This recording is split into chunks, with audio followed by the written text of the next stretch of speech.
উপস্থিত সাংবাদিক ভাইদের ধন্যবাদ এবং সকলকে শুভ সন্ধ্যা জানিয়ে শুরু করছি। আপনারা জানেন আগামীকাল জুলাই গণ অভ্যুত্থানের ঘোষণাপত্র পাঠ করবেন আমাদের মাননীয় প্রধান উপদেষ্টা ডক্টর ইউনূস স্যার।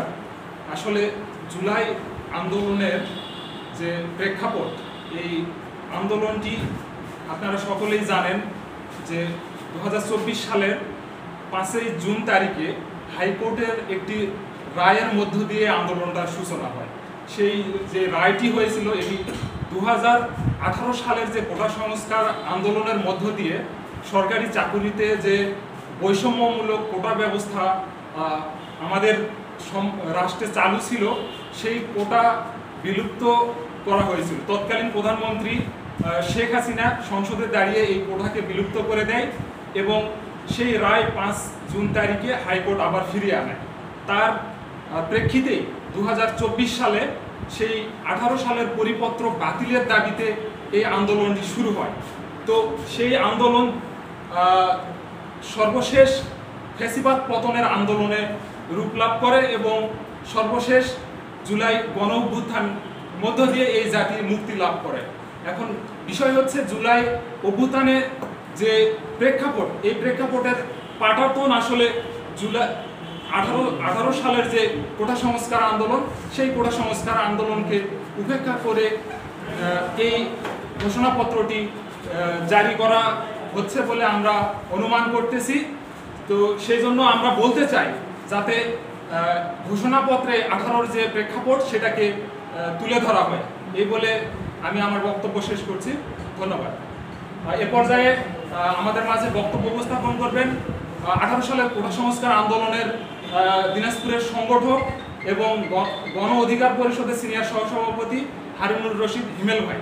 আছেন গত 28 জুলাই যে একটি জুলাই সনদ প্রকাশিত হয়েছে, সেই সনদের যে পটভূমি অংশটি আছে সেখানে শুধু 24-এর আন্দোলনের কথা সংক্ষিপ্তভাবে উল্লেখিত হয়েছে এবং সেখানে কিছু সংস্কারের প্রস্তাব করা হয়েছে এবং আপনারা জানেন কিছু সংস্কার চলমান রয়েছে। কিন্তু এই দীর্ঘ দিনের যে ফ্যাসিবাদী সরকার, তার পতন ঘটল কীভাবে? শুধু কি 1-1.5 মাসের আন্দোলনে? অবশ্যই না, সেটি একটি ধারাবাহিক লড়াই সংগ্রামের মধ্য দিয়ে হয়েছে। আপনারা লক্ষ্য করবেন এই যে কোটা সংস্কার আন্দোলন, যার মাধ্যমে আজকে 24-এর যে বৈষম্য বিরোধী ছাত্র আন্দোলন গড়ে উঠল, তারও একটি পূর্বের ইতিহাস আছে। 18 সালে একটি সফল কোটা আন্দোলন হয়েছিল। সেই কোটা সংস্কার আন্দোলনে যারা আন্দোলনে যুক্ত ছিলেন তারাই কিন্তু পরবর্তীতে এই 24-এর আন্দোলনে নেতৃত্ব দিয়েছেন এবং কিছু ক্ষেত্রে তাদের অনুজ যারা ছিলেন পরবর্তী আন্দোলনে তারা নেতৃত্ব দিয়েছেন এবং পরবর্তীতে আমরা দেখেছি সাধারণ মানুষও রাজপথে নেমে এসেছে। যখন ক্যাজুয়ালিটিস বা রাজপথে কিশোর ছাত্র এদের যখন আমরা দেখেছি যে তারা রাজপথে প্রাণ দিয়েছেন, তখন সাধারণ মানুষ আর ঘরে বসে থাকে। এই জন্য আমরা বলছি এটা শুধু ছাত্রদের আন্দোলন না, ছাত্র জনতার আন্দোলন। এবং সেই আন্দোলনে আমরা দেখি প্রত্যেকটি আন্দোলনের পরবর্তী সময়ে সেই আন্দোলনে ক্রেডিট নেওয়ার একটা প্রবণতা থাকে বা তার কৃতিত্ব নেওয়ার একটা প্রবণতা থাকে। তো কৃতিত্বটা কোনো একটা দল বা গোষ্ঠী নিয়ে নেয়। আমরা দেখেছি সরকারি আনুকূল্যে থাকা একটি রাজনৈতিক দল, তাদের যে প্রভাব সেটি অনেকাংশেই বেশি।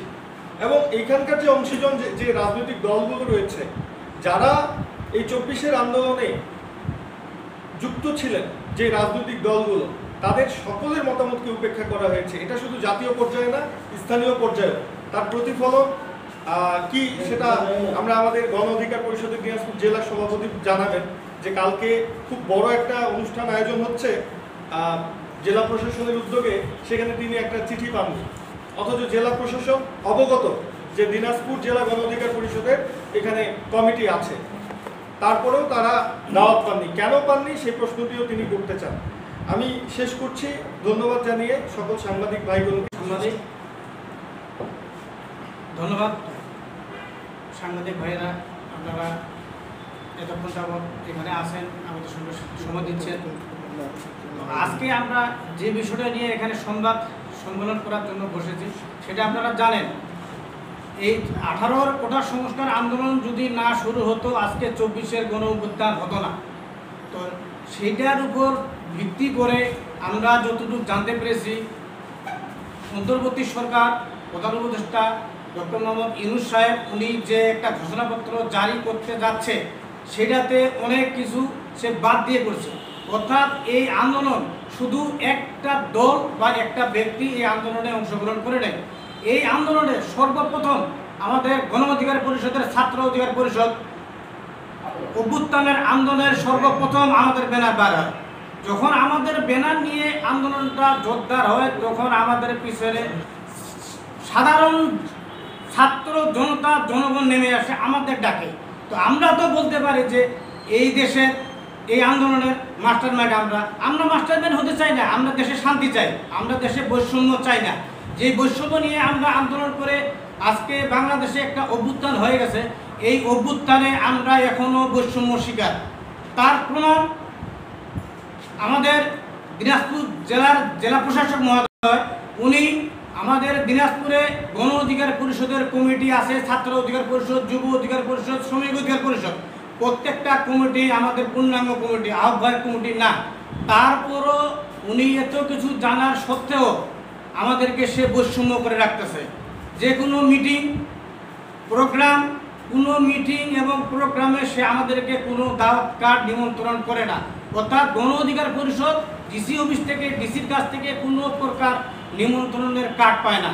আইনশৃঙ্খলা বাহিনীর প্রোগ্রাম হয়, মিটিং হয়, সেই মিটিংও ওনারা আমাদেরকে চিঠি করে না। তাহলে ডিসি মহোদয় যদি আমাদের সঙ্গে বৈষম্য করে তাহলে সাধারণ UNO, OC, police department, civil department ওনারা আমাদের সঙ্গে কীরকম আচরণ করবে এই প্রশ্ন জাতির কাছে। তো আমরা জাতির কাছে এতটুকু প্রশ্ন রাখতে চাই, বৈষম্য নিয়ে আমরা যে আন্দোলন করেছি, বৈষম্য নিয়ে আন্দোলন করে এই বাংলাদেশ একটা অভ্যুত্থান হয়েছে, আমরা একটা নতুন বাংলাদেশ পেয়েছি। এই নতুন বাংলাদেশে আর কোনো বৈষম্য শিকার জন্য কোনো দল বা কোনো ব্যক্তি না হয়। তো আমি দিনাজপুর জেলা প্রশাসনকে এবং দিনাজপুর জেলা প্রশাসককে দৃষ্টি আকর্ষণ করব, আপনারা সাধারণ মানুষ থেকে শুরু করে রাজনৈতিক দল, অঙ্গ সংগঠন, আর্থিক প্রতিষ্ঠান, মানে যে কোনো প্রাতিষ্ঠানিক হোক আর সাধারণ জনগণের হোক, আপনারা কোনো লোককে আর বৈষম্য স্বীকার করবেন না, আমি আশা করি আপনাদের কাছে। এবং সামনে নির্বাচন কেন্দ্রিক প্রচারণা চলতেছে, আমরা চাই গণ অধিকার পরিষদের তরফ থেকে মৌলিক সংস্কার হবে এবং সংস্কার বাস্তবায়ন না হওয়া পর্যন্ত আমরা নির্বাচন চাই না। কারণ নির্বাচন করতে গেলে আমরা অনেক বাধার মুখে পড়ে যাব। এই বাধাতে বর্তমানে যে প্রশাসন, এই প্রশাসন টেকেল দিতে ব্যর্থ হবে।